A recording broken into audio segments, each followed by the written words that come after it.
Halo semuanya, nama gue Gani Rahman dan gue adalah konten kreator juga dan sekarang lagi berkesempatan dengan Shifter Media untuk mereview motor FZR gue. Nah, waktu awal mulai gue ngebuat video untuk terjun ke dunia media ya kayak YouTube, awal mulanya itu gue sebenarnya make Saber 400. Itu awal mulanya banget. Itu gue di situ nyoba-nyoba. Prosesnya itu pun makan waktu sekitar 2 tahun untuk sampai jadi kayak original karena proses nabung dan nyari bengkel yang tepat gitu kan.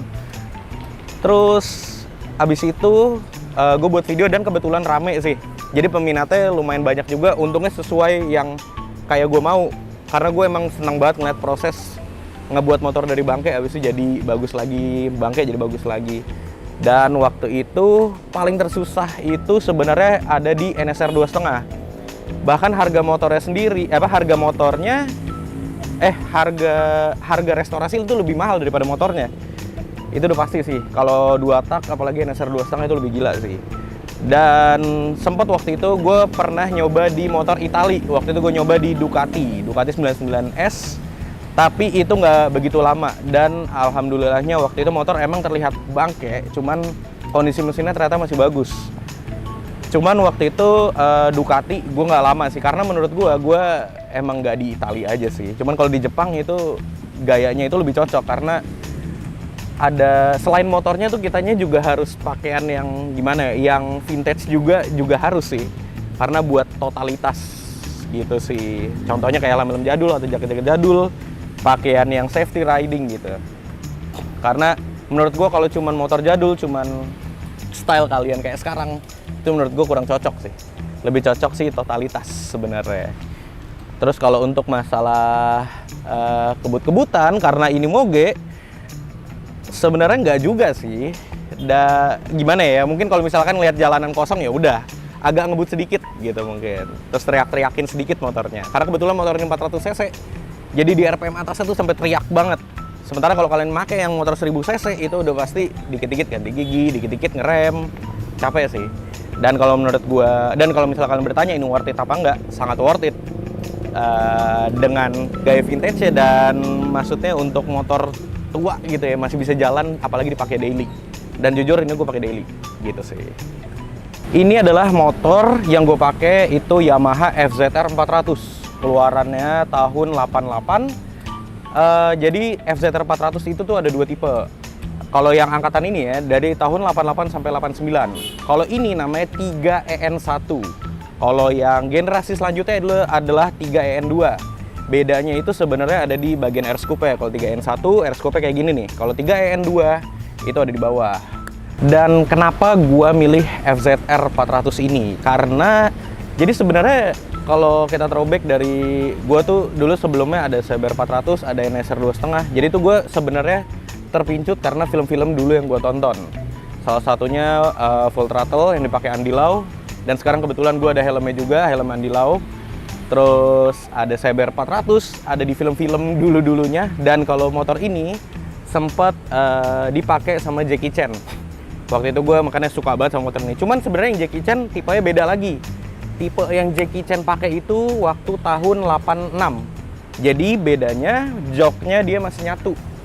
Mungkin bisa dibilang itu sport touring ya. Nah kalau sekarang itu udah kepisah, jadi bentuknya ada sport banget. Yang unik dari motor gue itu adalah lucunya seperti ini. Jadi yang uniknya itu karena bentuknya ya, maksudnya yang gue suka. Kalau ini dari gue pribadi, karena yang gue suka itu bentuknya lumayan ramping dari 400 cc yang lainnya gitu. Dan kebetulan gue emang suka banget motor 400 cc. Kebetulan karena juga Jakarta yang kayaknya tidak perlu cc-cc gede, jadi menurut gue cukup sih. Nah yang uniknya itu di saat gue ngambil motor ini, ternyata di bagian sasis ada tulisan motor ini 1 dari 96 piece.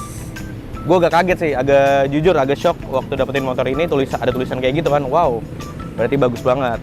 Dan yang uniknya lagi dari motor ini sendiri itu masih pakai tenaga exhaust. Exhaust itu tuh kepanjangannya adalah Exhaust Ultimate Power Valve. Jadi sebenarnya apa itu exhaust? Exhaust tuh sebenarnya mungkin ini garis kecilnya aja ya. Exhaust tuh kayak sistem kerjanya Kips atau sistem kerjanya RC valve.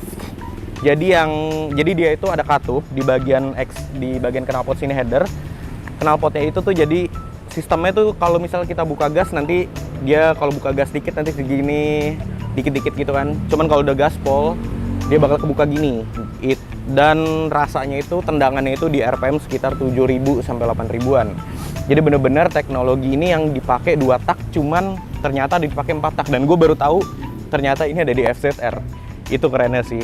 Dan yang uniknya lagi, gue dapat motor ini alhamdulillah dengan keadaan masih full original, bahkan sampai knalpot-knalpotnya. Mungkin yang bagian gak original itu cuman si bagian windshield yang warnanya hitam harusnya clear ya.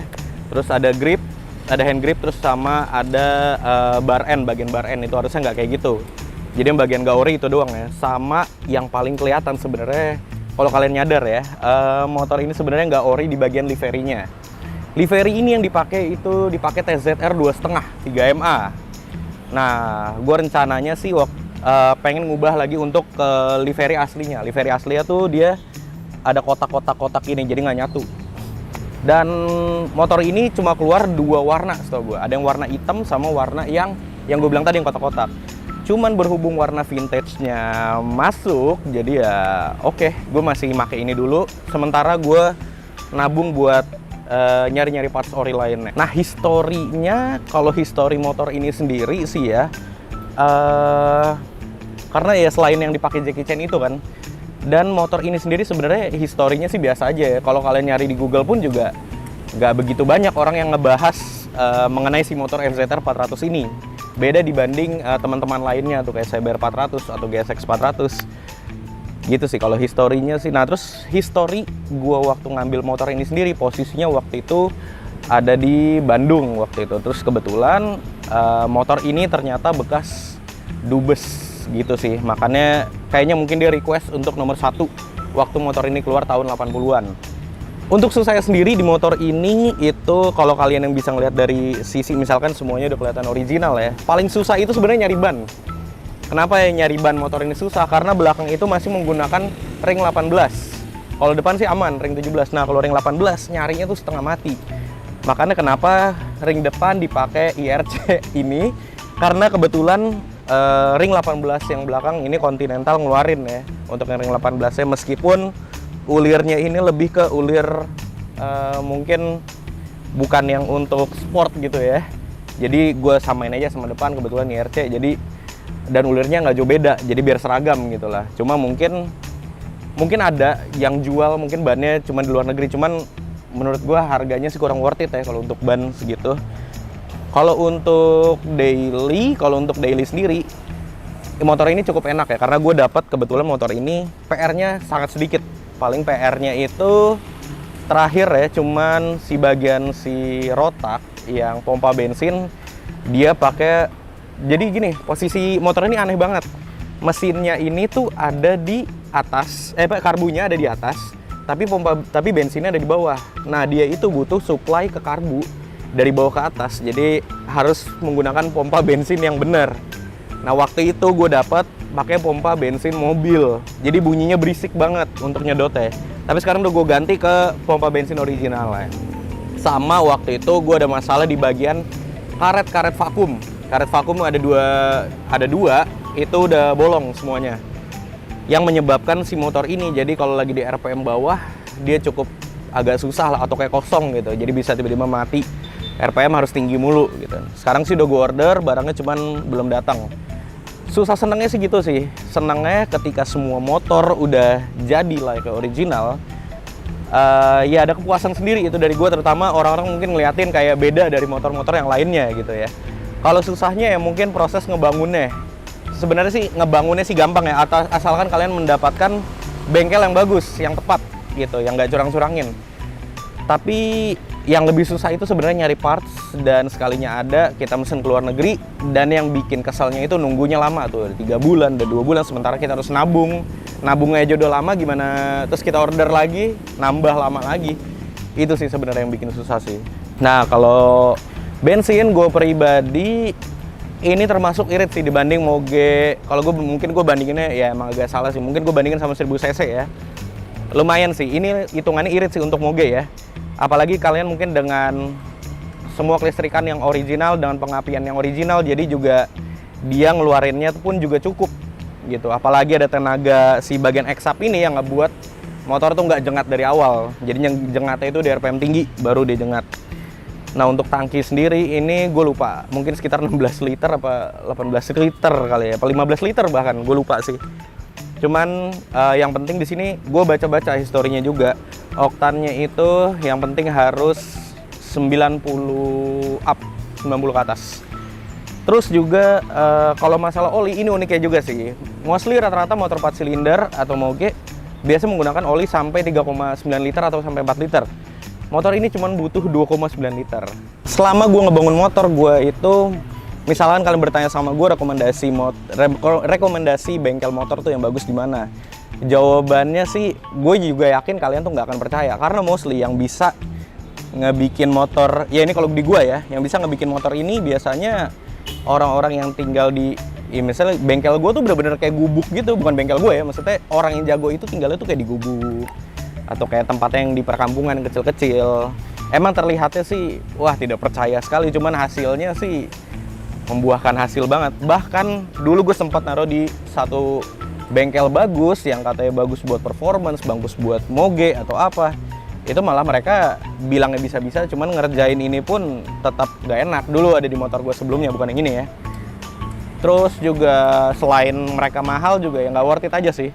Bahkan kalau di bengkel yang biasa itu mereka malah lebih ngerti banget sama namanya tuh kelistrikan. Meskipun mereka nggak begitu ngerti tentang di motor, cuman si orang yang biasa ngebikin si motor ini, dia untungnya riset sih orangnya, bagus sih. Next project rencananya, sebelum next project sih, maksudnya sebelumnya apa aja sih yang udah gue lakuin sama motor ini mungkin. Yang pertama gue ngelengkapin bagian kayak tutup-tutup baut sasis. Habis itu kemarin rotaknya juga lumayan rusak dan ternyata udah gue ganti lagi. Dan gue sekarang lagi ngirim juga order dari Jepang langsung itu si bagian selang di sini. Jadi untungnya di Jepang partsnya masih banyak banget, untung banget. Dan harganya pun masih cukup terjangkau ya. Cuman di Jepang, karena di sini sendiri itu lumayan langka sih parts-parts untuk motor ini sendiri ya. Lumayan jarang banget.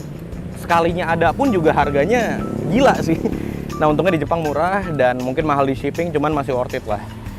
Nah terus next projectnya paling gue mau beli windshield, terus ngelengkapin bagian-bagian orinya sih. Jadi gue tuh bukan tipe orang yang kalau motor tua enaknya itu dipakai knalpot yang ini, terus pengeremannya jadi yang mahal atau apa kayak Brembo atau shocknya Ohlins atau apa, enggak. Gue lebih ke gimana caranya gue mau ngasih tahu ke orang-orang sebelum motor-motor yang lain keluar itu, ya ini dulu yang keluar. Dan gue dari dulu emang hobi gue sih kayak selalu ngebangun motor dari yang biasanya kalau kondisinya udah lumayan nggak kerawat, gue buat lagi kayak sewaktu original motor ini keluar dari pabrik. Itu makanya gue seneng ya. Dan senangnya juga beberapa kali kalau misalkan di saat parkir terus banyak ada orang tua, biasanya bapak-bapak Harley itu biasanya pada ngomong, wah ini motor masih ada ya. Ya itu sih dream gue buat gue dapetin orang-orang dulu yang mungkin lihat motor ini dan ya makanya pun masih anak muda gitu kayak gue contohnya. Ya nggak muda juga sih. Harapan kedepannya gue buat motor ini sendiri sih apa ya? Ya harapannya sih yang pasti jangan banyak PR, jangan mogok-mogok lagi, dan jangan banyak minta jajan sih. Kebetulan juga sih gue orangnya kan yang tadi seperti gue bilang, gue nggak suka yang modifikasi untuk yang mahal-mahal. Untuk apa ya, gue emang lebih sukanya ke original aja sih. Nah terus udah sih itu aja kalau untuk harapannya ya. Satu kata untuk motor ini, mudah-mudahan ada penawaran tertinggi. Cuma ya sembarinya berjalan aja lah. Gue berharap juga motor ini juga gue pegang sampai layaknya original waktu pada keluarnya sih. Itu sih dream gue dari dulu gitu. Gue pengen semua motor yang gue dapat itu selalu gue balikin original. Dan kalau emang kebutuhannya gue jual ya, gue jual ke orang-orang yang tepat yang pengen ngerawat motor gue lebih lanjut gitu sih.